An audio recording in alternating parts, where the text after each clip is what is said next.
एक बार पुनः सभी का स्वागत है। आज हम पुनः आपके सम्मुख मानव भूगोल कक्षा 12 का तीसरा अध्याय लेके आए हैं, जिसका टॉपिक है जनसंख्या संगठन यानी कंपोजिशन ऑफ पॉपुलेशन। तो आइए समझते हैं कि जनसंख्या संगठन का क्या अर्थ होता है। तो जनसंख्या संगठन का सामान्य अर्थ अगर हम कहें तो जनसंख्या की संरचना से है। जनसंख्या की संरचना का मतलब है यहाँ पर स्ट्रक्चर से है। स्ट्रक्चर का मतलब होता है कि बनावट, जो हमारी जनसंख्या है, जनसंख्या संगठन में किस प्रकार की हमें बनावट देखने को मिलती है। तो क्लार्क महोदय कहते हैं, क्लार्क महोदय ने जनसंख्या संगठन की परिभाषा देते हुए कहा है, जनसंख्या संगठन या जनसंख्या संरचना जनसंख्या के उन पक्षों को निरूपित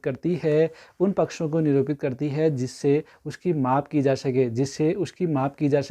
देखो माप कैसे होगी। माप होने के लिए क्या होगा कि जनगणना के आंकड़ों को हमें लेना पड़ेगा। जब जनगणना, सामान्यतः आपने देखा होगा, जनगणना कार्यकर्ता या जनगणना कार्यकर्ती जब आपके घर में आते हैं तो आपसे पूछा जाता है लिंग, आयु, जाति, धर्म, राष्ट्रीयता आदि तत्वों की बात होती है, साक्षरता की बात होती है।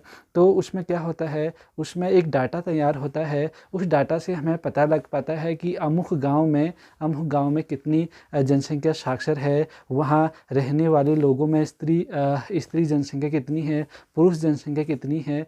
तो हम क्या कर रहे हैं, यहाँ पर को हमें उस जनसंख्या की एक माप का पता लग पा रहा है। तो जनसंख्या संगठन को समझाते हुए क्लार्क महोदय यही कह रहे हैं कि जनसंख्या संगठन या जनसंख्या संरचना का तात्पर्य जनसंख्या के उन पक्षों से है जिसकी माप की जा सकती है।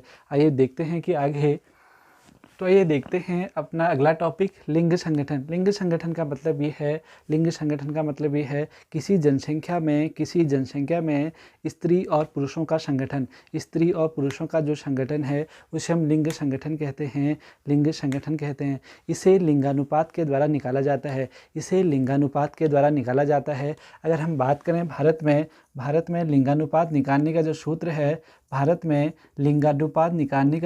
है वो आपका है स्त्रियों की संख्या बट्टे पुरुषों की संख्या गुणा 1000। देखिए, अगर भारत में आपको लिंगानुपात निकालना है तो लिंगानुपात निकालने का सूत्र है भारत में स्त्रियों की संख्या बट्टे पुरुषों की संख्या गुणा 1000। अगर आप ये करोगे तो आपको भारत में लिंगानुपात पता लग जाएगा कि कितना लिंगानुपात है। अगर हम बात करें विश्व में बात करें कि विश्व में लिंगानुपात कितना है, तो विश्व में जो भी लिंगानुपात है प्रति हजार पुरुषों पर 990 स्त्रियां हैं प्रति हजार पुरुषों पर। यह मैं बात कर रहा हूँ कि विश्व में लिंगानुपात कितना है। अगर हम भारत का लिंगानुपात की बात करें तो वह 940 स्त्रियां हैं प्रति हजार पुरुषों पर। भारत में 940 स्त्रियां हैं प्रति हजार पुरुषों पर। अगर हम बात करें विश्व में सबसे अधिक लिंगानुपात वाला देश कौन सा है, विश्व में सबसे अधिक लिंगानुपात वाला जो देश है वह लाटाविया। और सबसे कम लिंगानुपात वाला, अगर हम देश की बात कहें, सबसे कम लिंगानुपात वाले देश की बात कहें तो संयुक्त अरब अमीरात है। संयुक्त अरब अमीरात सबसे कम यहाँ पर को स्त्री जनसंख्या हमें देखने को मिलती है। सबसे कम जो देश है लिंगानुपात वाला वह आपका संयुक्त अरब अमीरात है। और सबसे अधिक जहाँ पर हमें लिंगानुपात देखने को मिलता है वह आपका है लाटाविया। आपको याद रखना है, भारत के संदर्भ में भारत का लिंगानुपात 2011 की जनगणना के अनुसार 940 स्त्रियां प्रति हजार पुरुषों पर हैं। आइए देखते हैं अपना अगला टॉपिक। आइए आगे देखते हैं आयु लिंग पिरामिड क्या होता है। आयु लिंग पिरामिड की अगर हम बात करें तो जनसंख्या पिरामिड का प्रयोग जनसंख्या में आयु लिंग संरचना को दर्शाने के लिए किया जाता है। आयु लिंग संरचना को दर्शाने के लिए प्रयोग किया जाता है आपका पिरामिड का। अगर हम बात करें जनसंख्या पिरामिड का तो जनसंख्या पिरामिड की जो आकृति होती है वो जनसंख्या की विशेषताओं को प्रदर्शित करती है। अगर हम बात करें तो जनसंख्या पिरामिड में आपका बायां वाला भाग आपके पुरुषों को प्रदर्शित करता है। और आपका दायां वाला भाग आपका दायां वाला भाग स्त्रियों को प्रदर्शित करता है। हमने कहा कि जो हमें लिंग, जो हमारा जो पिरामिड है, जो हमारा जनसंख्या पिरामिड है, उसका बायां भाग पुरुषों को प्रदर्शित करता है, पुरुषों को प्रदर्शित करता है, और उसका जो दायां भाग है वो स्त्रियों को प्रदर्शित करता है। और बात करें जो हमारा जनसंख्या पिरामिड है, तो वह जनसंख्या पिरामिड का जो प्रमुख कार्य है वो जनसंख्या में आयु लिंग संरचना को दर्शाने का काम करता है। आइए देखते हैं अपना अगला टॉपिक, ग्रामीण नगरीय संगठन। अगर हम यहाँ ग्रामीण नगरीय संगठन की अगर बात करें तो मुख्यतः इनका भी जो विभाजन का आधार हो जाता है वो निवास हो जाता है, क्योंकि अक्सर हमें देखने को मिलती हैं ग्रामीण क्षेत्र वे क्षेत्र होते हैं जहाँ जो है लोग मुख्यतः आपके कृषि कार्यों में लगे होते हैं। यानी कृषि कार्यों का मतलब यहाँ पर ये कह सकते हैं कि जो प्राथमिक क्रियाओं में संलग्न है, प्राथमिक क्रियाओं में आपका मुख्यतः आपका कृषि आ गई, आपका मत्स्य पालन आ गया, आपका आखेट आ गया। यानी मुख्यतः ग्रामीण क्षेत्र वे क्षेत्र होते हैं जहाँ की जो जनसंख्या है वो आपकी प्राथमिक क्रियाओं में संलग्न होती है। अगर हम वहीं बात करें आपके नगरीय क्षेत्र की, तो नगरीय क्षेत्र वे क्षेत्र होते हैं जहाँ की जो जनसंख्या है वह मुख्यतः गैर कृषि कार्यों में, गैर कृषि कार्यों का मतलब यहाँ है कि विनिर्माण उद्योग, सड़क निर्माण उद्योग आदि क्षेत्रों में लगी होती है।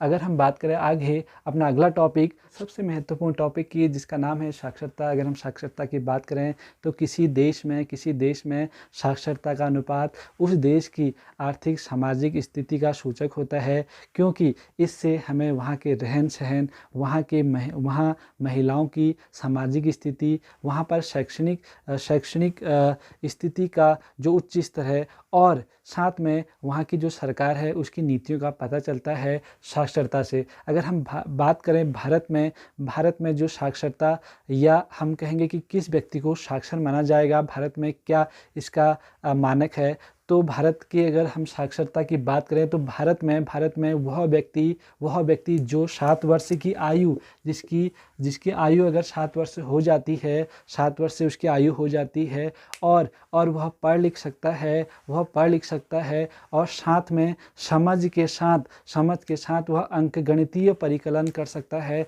तो हम उसे भारत में साक्षर कहेंगे। एक बार दोबारा मैं बताता हूँ कि भारत में आप साक्षर किसे कहेंगे, तो वह व्यक्ति जिसकी एज 7 वर्ष होती है, 7 वर्ष हो जाती है, और वह पढ़ लिख सकता है, और साथ में समझ के साथ अंकगणितीय यानी वो कैलकुलेशन कर लेता हो, तो उसे हम भारत में क्या कहेंगे, उसे भारत में हम साक्षर कहेंगे। तो आपने समझा कि साक्षरता सबसे महत्वपूर्ण है किसी देश के लिए, क्योंकि वह उस देश की सामाजिक स्थिति, वहाँ महिलाओं की सामाजिक स्थिति, उस शैक्षणिक स्थिति, उच्च रहन सहन को आदि को परिलक्षित करता है हमारी साक्षरता, और हमारी सरकार की नीतियों का भी हमें पता चलता है साक्षरता की दृष्टि।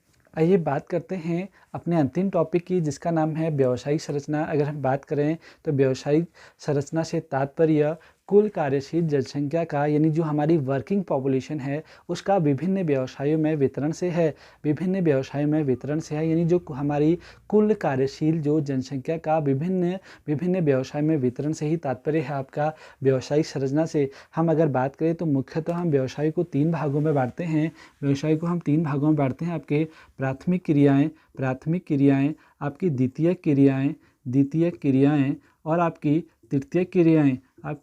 तृतीयक क्रियाएं। यह चैप्टर आपका अगले जो आपके अध्याय है उसमें विस्तृत रूप से इसको आप एक बार और पुनः पढ़ेंगे बाद में। हम यहाँ पर केवल सरल शब्दों में समझने का प्रयास करेंगे कि जो हमारी व्यावसायिक जो संरचनाएं हैं मुख्यतः हम उनको 3 भागों में बांट रहे हैं।